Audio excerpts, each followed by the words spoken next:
Em 64, a experiência ligada dos CPCs foi interrompida de forma brutal. E aí outras experiências aconteceram ainda em 64, por exemplo, como o show Opinião. E aí tinha uma pergunta, né, que é o que você pensa do Brasil hoje?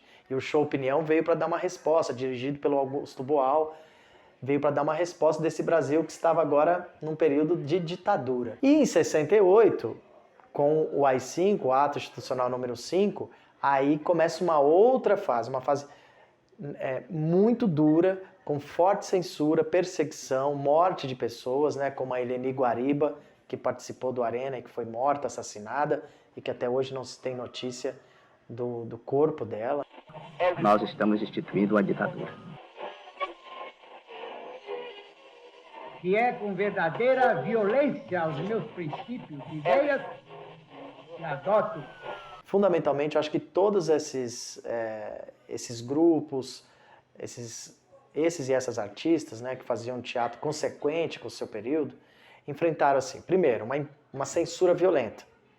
Segundo, uma falta de condições materiais para que se pudesse fazer teatro. Isso gerou duas coisas assim que a gente consegue acompanhar historicamente. Infelizmente, o término de algumas experiências, né, o enfraquecimento de outras, mas também gerou que alguns grupos foram para as periferias. E aí, esses grupos que foram para as periferias, saindo do centro, do circuito do Bexiga, né, foram para a periferia também com o mesmo intuito de colocar a realidade brasileira em cena, de questionar o que estava acontecendo, mas com outras propostas que não eram ligadas mais a esse circuito comercial. Essa experiência é uma experiência que, por exemplo, o Teatro Popular União Olho Vivo, está aqui, ó, o Evangelho segundo Zebedeu, por exemplo, é uma experiência dessa. Essa experiência, por exemplo, do Teatro Popular União Olho Vivo já fazia desde 66.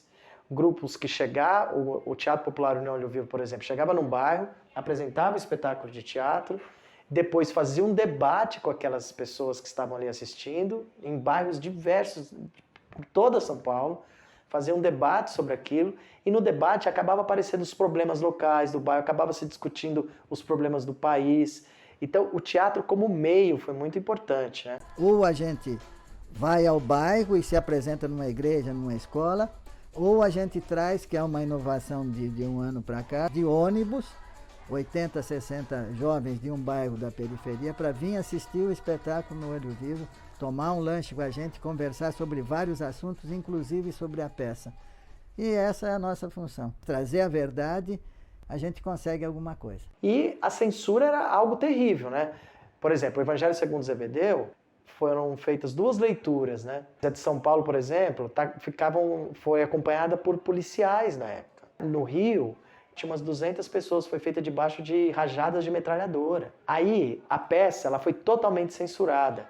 Teve que ter muito processo de advogado, de entrar num processo assim, imagina isso, para que se aprovasse a peça com cortes. Depois, o censor ou a censora ia até a sala de ensaio para ver o espetáculo onde ele ia ser feito.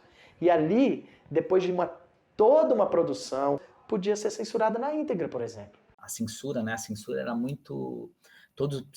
a gente talvez não tenha noção disso. O que acontecia é que, por exemplo, um espetáculo ia estrear e aí tinha que se fazer uma sessão anterior, né, antes de abrir para o público, para o censor. E se o censor falasse, tira essa cena, tira essa frase, tira essa música, a gente tinha que tirar, os artistas tinham que tirar. E se não tirasse, o espetáculo não estreava. O maior desafio foi se manter vivo, se manter ativo, né? O teatro sofreu muitas perdas, né? Principalmente em termos expressivos. Então, acho que o grande desafio foi se manter em atividade e trazer a reflexão para o público, né? E levarmos a discussão para a plateia, ainda que, né, de uma forma metafórica, né, ainda que tentando driblar o censor, né, o absurdo de ter um censor na plateia antes do espetáculo estrear, mas isso acontecia. Né? Pode parecer uma loucura hoje, mas isso acontecia. Esses grupos que foram para as periferias, né, citar o Engenho Teatral, por exemplo, é uma experiência um pouco depois, mas que é de 79, o TTT, né, o Núcleo de Teatro Independente, que foi para São Miguel Paulista. Todas essas pessoas enfrentavam as determinações de sua época, assim, uma forte censura, um descaso econômico com a produção teatral, ou seja, precariedade, né? Mas foram fazendo. E, ao mesmo passo, que a dificuldade da censura trouxe também para a experiência teatral, essa experiência preocupada com o seu tempo, o teatro era urgente questionar aquele momento. E aí muitas saídas foram encontradas no campo do símbolo, da metáfora, e então muita coisa foi criada nesse período e que até hoje é muito atual. Tinha um espetáculo chamado Feira Paulista de Opinião, né, onde eles reuniram vários textos curtos de vários autores e com o elenco do Teatro de Arena e colocaram em cartaz no Teatro Ruth Escobar. Isso numa sala, né? O Teatro Ruth Escobar tinha 2 salas de espetáculo. Então, numa sala estava a Feira Paulista de Opinião, na outra sala estava o Roda Viva, né? Que era uma peça do Chico Buarque, com músicas do Chico, enfim. E aí o que aconteceu foi que o CCC, que era o Comando de Caça aos Comunistas, que era um grupo, né? Um movimento brutal, né? Que tinha essa atuação de se dizia querer caçar os comunistas, foi até o Teatro Escobar para agredir, bater, interromper o espetáculo Feira Paulista de Opinião, né? Que, por sorte do espetáculo Feira Paulista de Opinião, o espetáculo tinha acabado mais cedo naquele dia.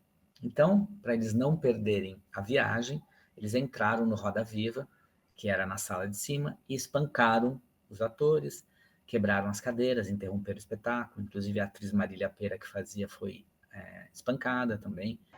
O Tim Urbinati é uma figura também importante, porque o Tim, ele organizou junto com o grupo dele chamado Grupo Forja, ele fez a apresentação da peça censurada Prova de Fogo, que fala exatamente de um grupo de estudantes que estão ocupando um prédio na universidade que a ditadura está pressionando para sair, vai pressionar até conseguir tirar.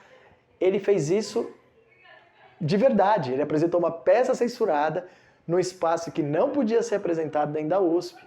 Isso, na época, foi um evento. A peça da Conselho de Castro é um registro praticamente histórico do movimento estudantil de 68. E os estudantes ocupam a universidade e tentam criar um curso piloto de uma universidade popular. Para que serviria a universidade? O objetivo era esse, criar uma universidade que atendesse os interesses da população. E eles ocupam a universidade, depois de um certo tempo a polícia resolve mandar um ultimato, tem que desocupar. E os estudantes então se reúnem e vão discutir a ordem judicial, se saem ou não saem.